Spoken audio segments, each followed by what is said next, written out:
And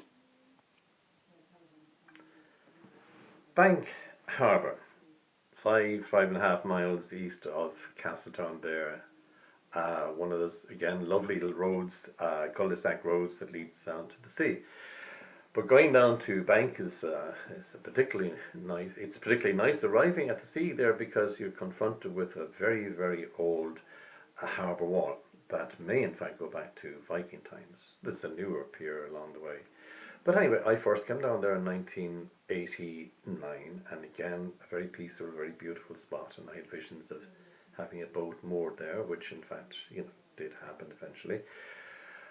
But again, having an interest in local history and so on and so forth, places reveal themselves continuously over a period of time. But the story of Bank and a particular man and his family there is particularly colourful.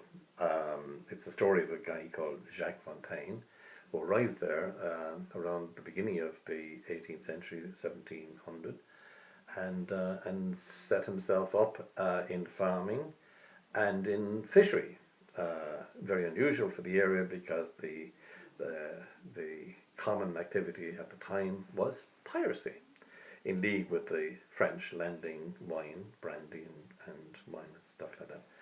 But anyway, to synopsize his story is difficult because it's very well recorded, and lots of local people have the story in full or in part, and so on. But one can go to a library and consult Jacques Fontaine's memoirs of his family at that time, whatever. But Jacques Fontaine was a Huguenot. He was a refugee from France, a Protestant refugee from Catholic France, and he set up there. And the bottom line was, he upset the local economy, trying to do good and one thing or another. He upset the local economy, and his house, which was fortified and still known, or the area is still known as Sod Fort or Sod Castle. There's another expression for it, was bombarded by a French privateer in the 1704, and again I think it was in 1708. They didn't succeed in blowing them to bits the first time, but they came back a second time, and led by an O'Sullivan, who in fact, a local O'Sullivan who Fontaine in fact had helped a lot, blah blah blah, a little bit of local treachery.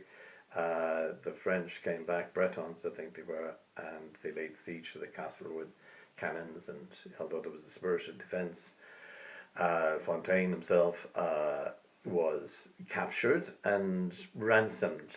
The story is a lot more complicated than that, but to round it off, he escaped with his, or he was released, and but it was kind of the end of his time there. Again, he, like a lot of other people, he came into what seemed to be a very quiet and tranquil sort of local community, but to find that there was very, very strong local competing currents, and he upset people to an extraordinary degree. Of course, it didn't help that he was a justice of the peace, and he'd sentenced the man to be executed in Cork, and then he had to leave, basically, and he left and went on to Dublin and set up a boarding school actually in Stephen's Green.